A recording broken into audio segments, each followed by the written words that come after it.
Yeah, well, would you take a gander at these two trees here? I've got a pretty interesting observation on them. So we've got two different species here. We've got a Stika Spruce tree, Picea Sitchensis, and a Western Redcedar tree, Thuja plicata, or ḥuumiis and tuḥmapt in nuučaanuł, the indigenous language that was born from the lands on which I reside. Now, you can see that they're both growing from basically the same spot, so same growing conditions. They're about the same age, and if we look on this side of the trees, we can see that there's not a lot of moss growing on either one of them.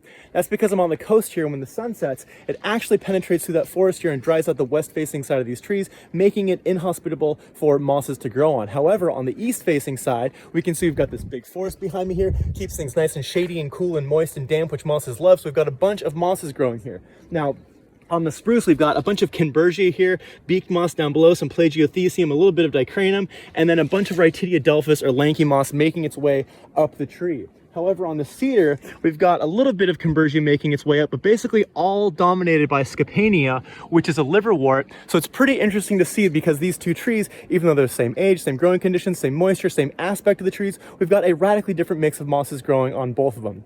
Now, I'm not a bryologist. I don't know what it is about the substrate of each of these trees that makes it better or worse for certain species of moss, but it's pretty awesome to see the way that life has evolved on this planet to fill different niches and roles with everything just keeping on, doing what it can to survive and thrive in this beautiful world that we all share. How incredible is that?